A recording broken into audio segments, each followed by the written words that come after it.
Welcome to another edition of the Corner Booth Podcast here at the Snowdon Deli. I'm Aaron Rand from CJD, along with Bill Brownstein of the Montreal Gazette, and our very special guest today, Lesley Chesterman, former Montreal restaurant critic at the Gazette for 20 years. 200 years. 20 it felt years. like 200 Yeah. years. It felt like 200 years. Esteemed yet feared. I was esteemed and feared. And revered. And Revered as well. Revered. Feared. Feared Everything and that yes. ends in ED, That I was you.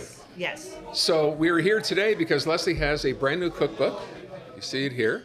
Yes. It is called a Montreal Cook, Recipes and Reflections from My Kitchen. Yes. And we're here to talk about this book. This is how many? This is 3 books for you now? This is my 5th book. That's what I meant. This is my 2nd book in English, Okay. besides the restaurant guides that I wrote in the 2000s.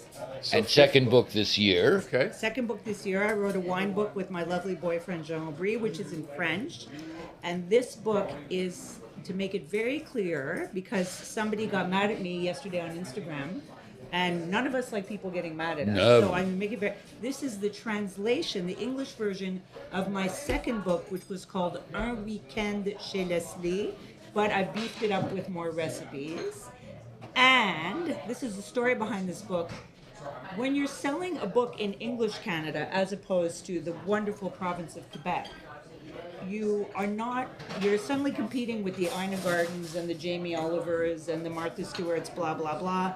So when I wanted to come out with this book, I thought me cooking on the weekend was not enough to sell a lot of books. Okay. I mean, as fun as it is. Unless you've actually eaten at your place on the weekend, Yes. and then we can say yes. Yes, and also cooking in my bathrobe. Not a lot of people do that. But, so I thought I had to have an Who has a angle. bathrobe? Well, I cook in my bathrobe on the weekend. On the weekend, I just cook in my pajamas.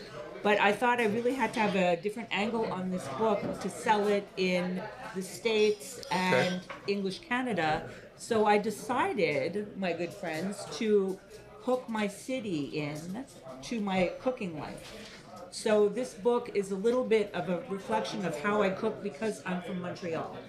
Okay, and with respect to the book that was out in French, that book up until now has never been translated. So Right. this is in effect that. Yes. Plus, as you mentioned, new recipes. Right. Yes, Okay. so I changed a lot of the texts in the book that were about kind of weekend cooking stuff to texts about Montreal. Okay. And how, coming from the city, I cook a certain way.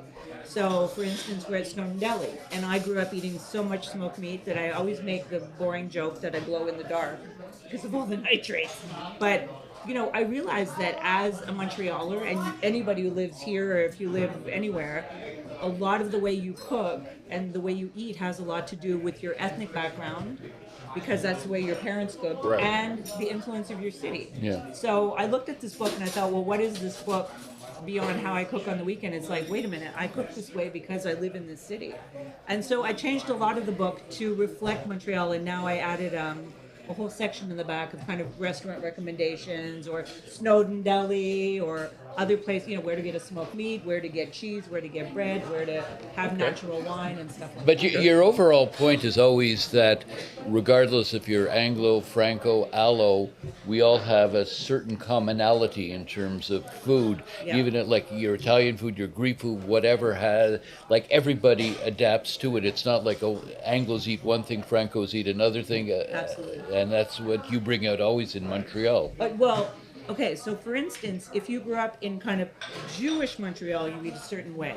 If you grew up, let's say, my father was from England, so I have a big chapter on curry. He's not Indian, but why did we eat curry? Because he's from England, where they eat a lot of curry. Right. So, And it's better than their food. and it's often better than Indian curry. It's, you know, and so, yeah, it's better than their food. So, or let's say, for instance, there's a lot of French food. Why? Because we're in a French city, so a lot of the food that we eat in restaurants is kind of bistro food and you know, beef carotte or these kind of things. So I realized that so much of the way I cook has to do with Montreal. And being this crazy, overly proud Montrealer, I mean, some people are like, shut up about Montreal already. I love my city, and I want people from outside the city who left the city or who are curious about Montreal to also get the book to get a sense of Montreal. You know, so you're a foodie and have been obviously for a long, long time. It seems like Montreal goes through this phase where people recognize that we're a really great food city and then we're forgotten about. And then, of course, we talked about the article in the New York Times a couple of weeks ago, suddenly, blowing up Montreal. Rotisserie heaven. Yeah, You saw right, that. right, Of right, all right, things, right. right? And you kind of wonder, you travel a little bit, and cities are known for their foods. Like Paris is known for, obviously, for French food, and Athens is known for Greek food. Here in this city, beyond the French food, your poutine and your smoky whatever, this is really like an international city for food, isn't it? Yes. This is, we talk about Toronto being a multicultural city, and of course it is, and it's a great multicultural city, and proud of being a multicultural city. Here, some people don't like calling Montreal a multicultural city, but the way we eat is definitely multicultural. Even the most diehard separatist will talk about how much they love couscous, or talk about how much we do not discriminate when it comes to what we like on the plate. One of the best restaurants in Montreal, Damas, is Syrian. This is the most democratic way of seeing our lives is through the plate. And honestly, as a Montrealer, as much as I added a poutine in the book because people outside the city might like to make a poutine at home because maybe they can't get one locally, or I added a tourtière, which purists will say you don't call tourtière, but that's in the book, or something like pudding chômeur.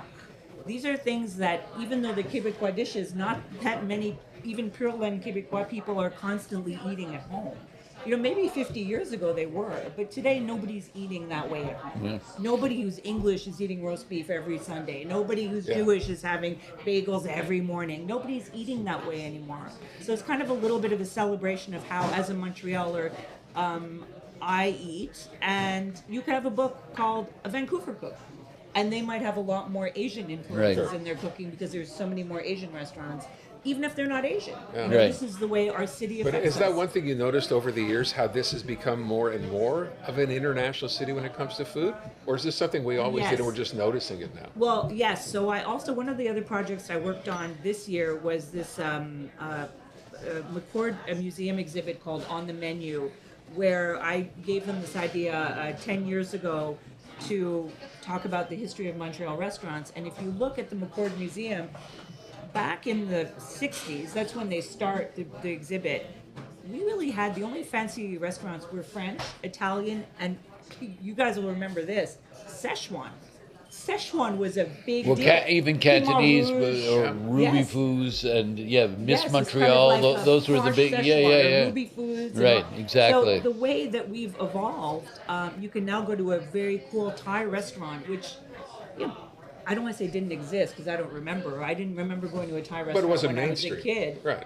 But it wasn't the cool hot place to go with natural wines, and now chefs are cooking in a million different ways, which is what makes it exciting to go out. Really. Yeah. One of the points that I loved in the book is, like talking about the restaurants and the food you like, but your weekends spent shopping, without a list. Just going out and going to the markets. I mean, for me, going to the Atwater market, I could spend 3 days in the cheese shop. Yes. Mr. Journez played. But nonetheless, it's like you take as much joy from that as I think you do in cooking, as you do in going out to restaurants. And that really comes across. Yeah, because I've discovered at the ripe old age of 59 that cooking is actually the only thing that keeps me sane. Cooking is my absolute therapy, and whenever things are going badly, I'm always cooking up a storm because you're so focused on the task at hand that you're not thinking about what's going on around you. And it took me this long to figure out why I like cooking so much. And part of the cooking process is shopping and going and saying, oh, look at, I go to a butcher shop and I'm like, look at that beautiful... This sounds crazy. $300 beef. Look at that beautiful guinea hen. I really want to cook it. I just look at beautiful broccoli, or I look at anything, and I think of how I could prepare it. But without a list, you just go in looking what fresh to you, what jumps out at you. Sometimes I have a list for some basics. But the thing is about, as somebody who's trying to sell a book, is I would say to people, no, what you're going to do is find the recipe that you want to make in the book, make a list, and then shop for it. But I think when you are cooking later on, when you get a little more advanced, you let the ingredients tell you what to cook instead of showing up with a list. You know, to your point, though, I wonder, because I'm obviously not that person who would ever say, look at that beautiful broccoli. No, but you do like the bag salads, Aaron. I do. remember you Yeah. like the bag But salads. I've heard you still- rave about rutabaga. Yeah, and I still... I love rutabaga. I love rutabaga. Just I had will some. point out those bag salads, I think, have risen to a new level because there are new flavors now that didn't exist a year or I two was ago. not aware, So, Aaron. yeah. We'll have to do Dill some pickle bags. is one of them. It's a Really? new Dill flavor pickle, now, okay, yeah. okay. But I'm wondering, you know, we are blessed with markets like Jean Talon and Atwater, and I wonder, when you decide to put something together, do you actually go place to place to place? Because, I mean, obviously for the regular person, you go to one place, you buy your stuff there. Right. What's your sort of process? Well, I these days am looking for a bit of a bargain. I don't know if you guys Yeah, do the food noticed, shopping, yeah. but it's unbelievable the amount of money that we're all spending on food these days. I mean, we're all talking about gas, but let's talk about the price of beef, the price of coffee, the price of chocolate. All of these things have skyrocketed. So let's say I'm at the Jean Talon market. Well, I know that at the Boucherie du Marché, if you get 2 duck breasts, the third is free. So I'm always But looking not for- from the same duck. Yeah, exactly. That'd be quite a 3 duck. breasts for the price of 2, exactly. And so, I'm actually looking for bargains, and I think at the market you can get bargains, but I'm also a bit lazy, so I tend to just go to the supermarket. But you know, we forget that the Jean Talon market is the largest open air market in North America. We have fantastic vegetable. Okay, we don't have. I just got back from Lima. Okay, we don't have what Lima has. You know, we don't have even what Florida has. We don't, but we have for a city that maybe 7 months of the year we have no local produce. Right. It's not grown in a greenhouse. We have an incredible array of ingredients, and because there's cheese, there's meat, it's very hard not to find what you want here, but you'll pay for it, and so. So you, like everybody, you shop around. You're I looking shop for around. bargains. I shop around. I mean, sometimes, at one point I thought, I should really do a bargain cookbook, because those air fryer cookbooks and bargain cookbooks are the ones that sell the most.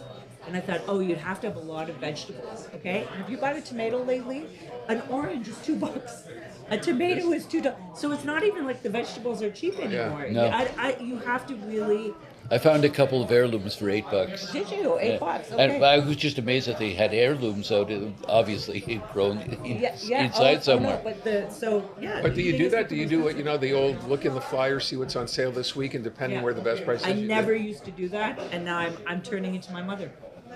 We all eventually turn into our mothers, and it's happening to me now. And she was right, because There's your next book, Lesley. I've turned into my mother. Yeah, I'm trying to think of what the next book Montreal on the cheap. is. Montreal on the cheap. Montreal on the cheap. Yeah, but there's a big problem with cheap. Okay, so you can go really cheap, but you're losing flavor. So sometimes, if you get a cheap olive oil, it's not good. Right. I recently in Portugal accidentally spent $100 on a bottle of olive oil. Okay. There. Accidentally. So huh? here would I be said, 500. I'll take a bottle of that olive oil. I was in a fancy restaurant. I said, I love your olive oil. I'd love to buy a bottle of it. They said, no problem. I get to the thing. They hand me the bill, and it's 70 euros. Okay? And I turned very pale, but I was too embarrassed to say, oh my God, that's too expensive. I'll stick to my Mazzola. Yeah, and so I brought it home in my bag, and then it's on the counter of my kitchen, and I said to my kids, if any of you touch It's this, too expensive to I'm going use, to murder right, yeah. you.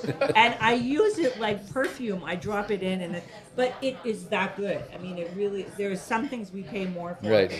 Beef, like, I went to a steakhouse in Montreal recently that shall remain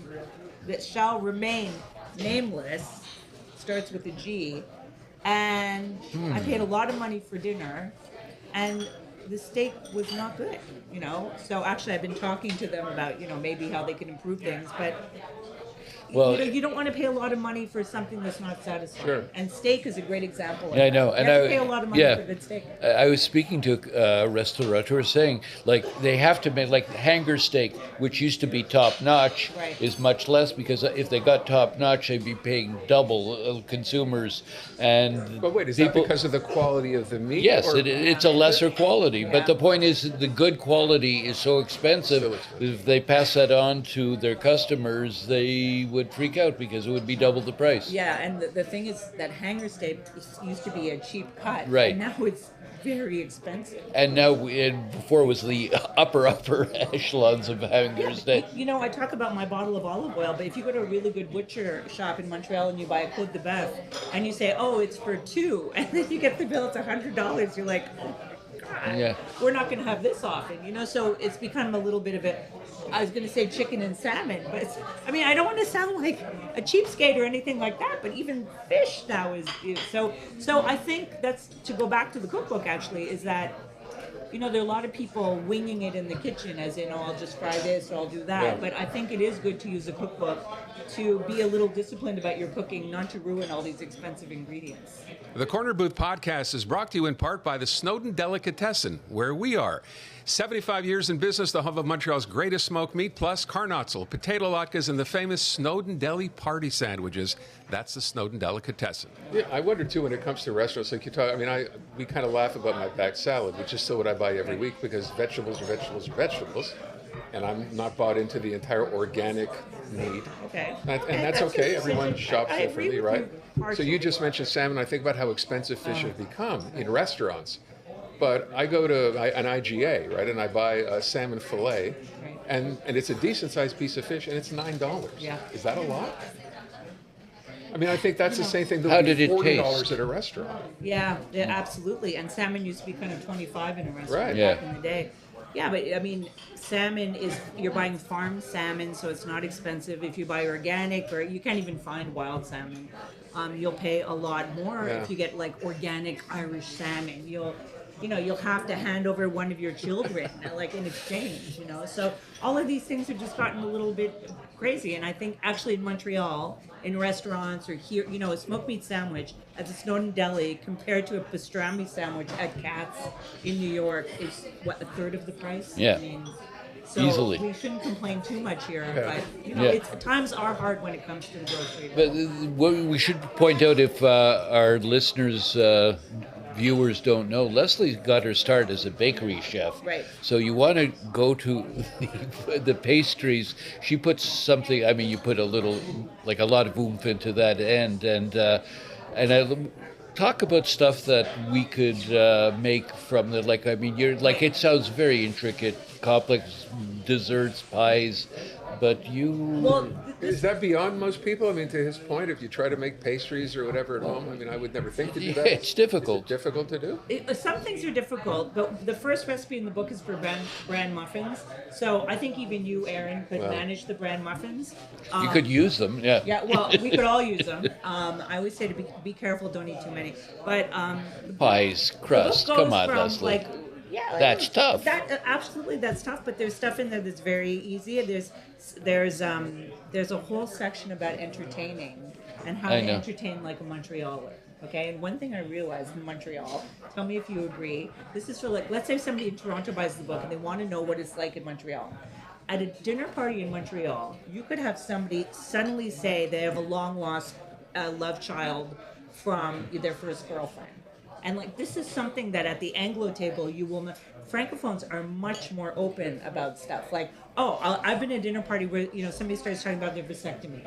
I'm like, oh my God, I want to crawl under the table, right? But French Canadians are very, very open about this kind of stuff, and that is not Anglo Canada. Well, that's why there's more wine typically at the table, right? To deal with that kind of stuff. And the wine plays into that. And also I tell people, this is my favorite line of the book, is that, and this has caused a lot of people to question what I said, but I said, if you have a dinner party, when you're cleaning up your house, go into the medicine cabinet and take out the fungal creams, the Viagra, anything that could be, that people say, oh my God, I went to Aaron and Bill's place and there's so much Viagra in the medicine cabinet. Okay? Yeah. I should point Well, out, you always Bill and said I this do is- not live together, just for people, just so you understand. Or that I don't even know, but And I you know see- when we go to your place, you send us to the basement where there is no such no evidence. medicine cabinet, 'cause Yes, I'm not I cleaning know. out the one upstairs. But there's stuff, and people were saying to me, Lesley, that's terrible.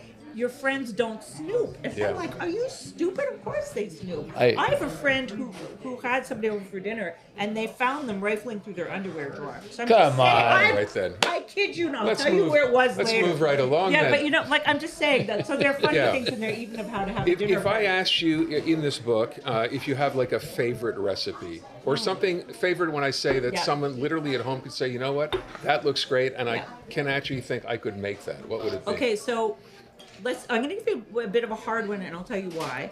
There's a recipe in here for a tart called a clafoutis, and it was from my years working at Pâtisserie de Gascogne, which is no longer. So there's a side of me that's extremely nostalgic for that great pastry shop, because when I worked there, I mean, it was a big Montreal institution that just closed overnight.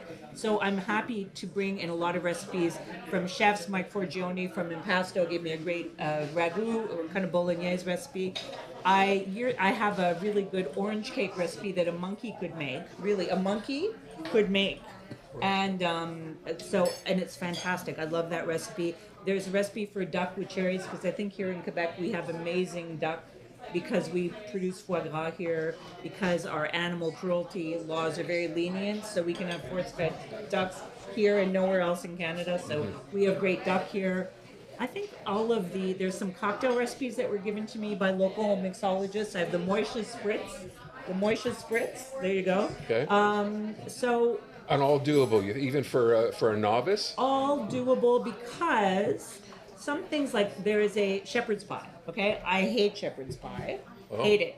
Ate way too much of it as a It's kid. heresy to say that in Quebec, isn't it? Pâté chinois is like Oh, pâté chinois. There's Pâté no chinois choice is a there. big deal. So I made it with wine.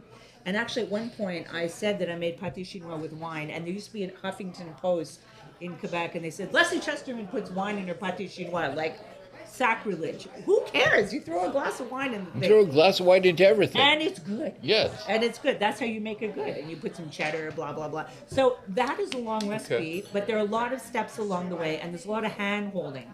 So for people Okay. like Aaron and Bill, who are not gourmet chefs, Well- who have other strengths in life, Well, we're also with people who are excellent. you do live with two excellent cooks. Yeah. I know. Yeah. I've tasted both of the mates cooking. Yes. Excellent. But there is a lot of hand holding along the way, so that a well-written recipe, you should be able to succeed. Let me ask you, do you miss your former Critic life, and what is the state of Montreal restaurant situation? You know, I only miss one thing that was great about being a restaurant critic was, yes, the snarky takedown of an awful restaurant was fun to write.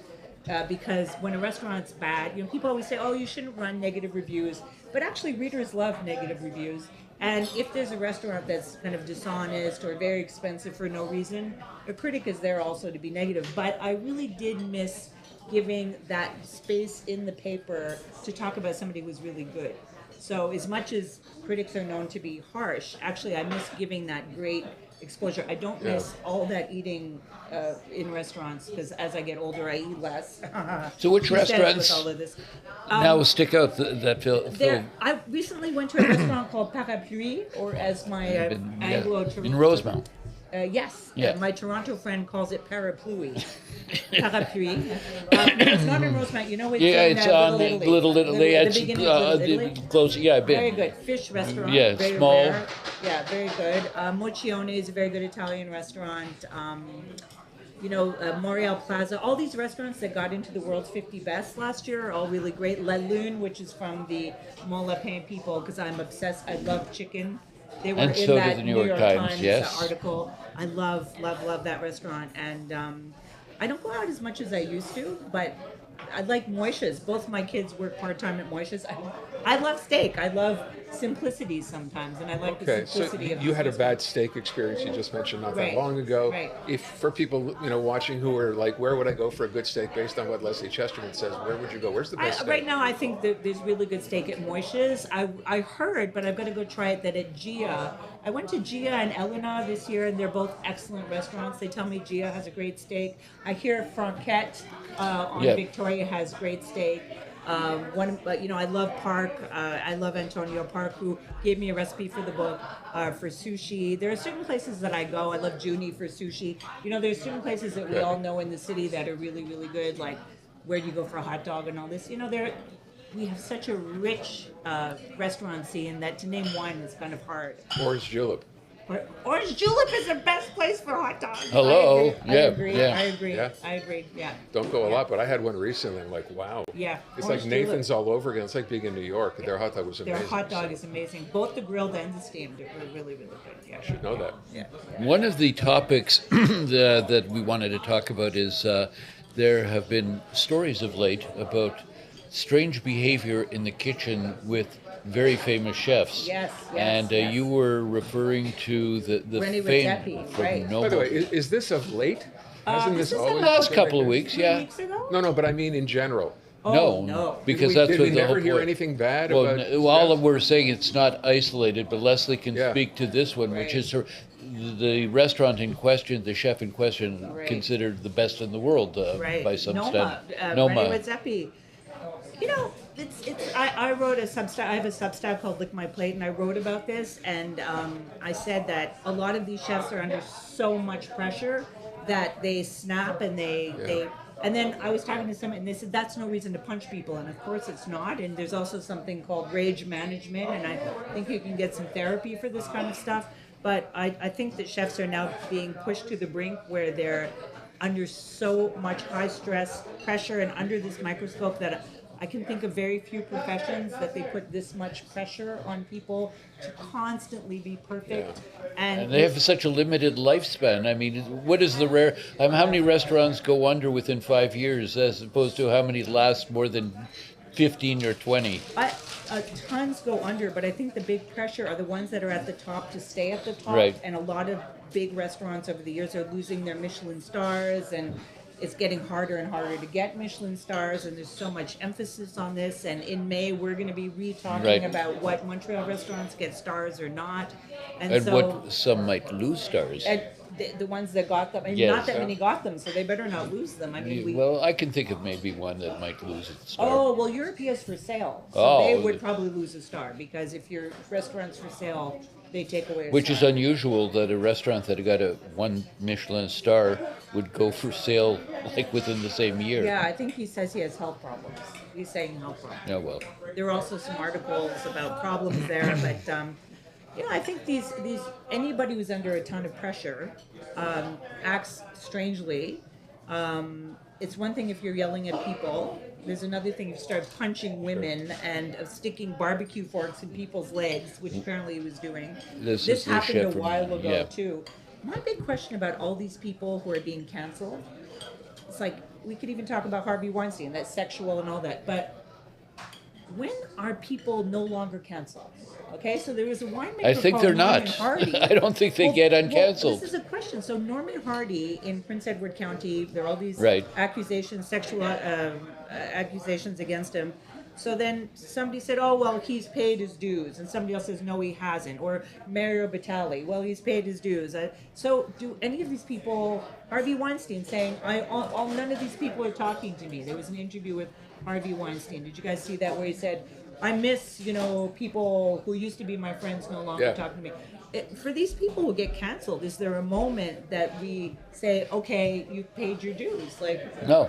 So I don't know what's going to happen to Well, somebody look like at Rennie Redzepi. Kevin Spacey, one of the great actors of all time. Now, like Kinda he's wonder if flushed you're out. right. There's so You many wonder if people there like is a that. time limit. Is it Yes. 5 years, 10 years, 20 years, or Well, is it never going to happen again? Gilles Mario, Rozon, yeah. you Mario Batali ever going to open another restaurant under his name? No. Right. Not likely. No, Not it just, you do one transgression and then you're gone. Exactly. So when Rennie Redzepi, he was the first chef on the cover of Time magazine. Right. Hugely famous. Rennie Redzepi gave a lot of speeches about how he knew he had an anger problem and how he handled this pressure and all this stuff.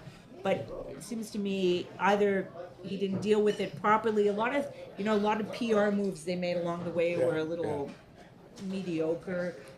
But I wonder if a great chef like Rennie Redzepi is now he's young too. Is Very this young. the end of him? And I don't know. What's the mea culpa that you could say? Would you personally apologize to all these people? Do they forget?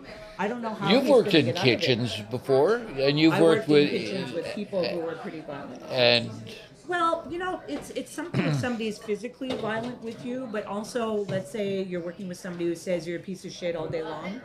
pardon the word, but I heard that kind of language. Like there's a psychological abuse too that can go on with, but my sister worked in advertising where, there's a pretty rough situation there too. Law offices where people are awful to each other. Newsrooms. Yeah.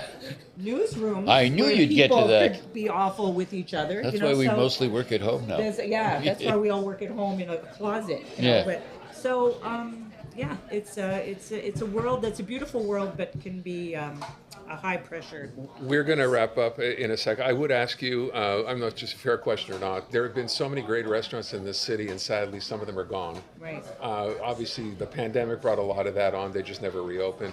Which ones do you miss the most? I really miss La Lou. La Lou, Oh, which yeah, is on the corner of Laval and Pine. and I believe the place is for sale or for rent, and I wish some deep-pocketed Montrealer would help the people. There are a lot of young people who would like to take that. It was the most beautiful restaurant in Montreal. I really miss Lux. I mean, I'm really going back in time, but Lux back on St. Lawrence. Every time I drive past there, I'm very, very sad. There was a great restaurant called Hotel Harmon that was just going up, and the landlord put the rent up really high and they had to close. So I miss some of these places that were just so special, and either the landlord, and it's often those kind of problems that they disappeared. What about you guys? What do you miss? I mean, years ago, we weren't going up to that many restaurants to begin with, so it's hard to say. And I'm not even sure which ones are around because I haven't been there in so long. I remember we used to go to Da Vinci downtown on isn't it Bishop, still there? I guess. It's still there? Yeah. I've been there 100 years. I've been there with you. Right. It's been a while. Yeah. But I don't know. I mean, I think back, I miss the original Moishes an awful lot. Yeah. Right. And I know there's Moishes now. Clearly, it's a very different sort of a vibe. I miss that staircase, the ante-room. Yeah. I agree. Yeah, that's kind of sad to see that go. And again, you drive by the building and you're like, wow, I know. remember this? And the There's graffiti. nothing there now. Yeah. What about you, Bill? I was thinking highbrow, but then on Crescent, where like all the politicians, Muddy's Olivier? Muddy's Olivier. I miss Ooh, that. I love that place. I mean, the food was great, but the conversations around swirling all the like it is as close to a political cafe as we had. There were so many like Troika. Remember, just like interesting Russian place. I miss the Troika. I miss the Troika. like I mean, the like vodka shots in the yeah, Troika. yeah. You know what I miss? La Diligence. Do you remember La Diligence? Yeah. The longest salad salad bar, bar right? in Yeah. North America. Yeah. Okay, they cheated. They repeated some of the things on the salad bar. But Oh, who no. cares? Who cares? no. I mean, that was better than a bag salad. It was. That And was it a serious salad. It was bar. like, it felt like a restaurant. Yeah, It it really was, did. yeah. Before, what was it? It was called the Stagecoach before it was called La Stagecoach, Diligence. yeah. I remember. Traveling back in time. Leslie, I want to thank you so much Thanks, for coming guys. on with us. Thanks, guys. Let me hold up the book again. This is Lesley Chesterman's new book. Check it out. It's in, as they say, Montreal Cook. stores now. It's everywhere. Okay. Yeah. Thank you so much. Thank Thanks, you, guys. thank you, Thanks, Leslie. We'll see you again soon on the next edition of the Corner Booth Podcast.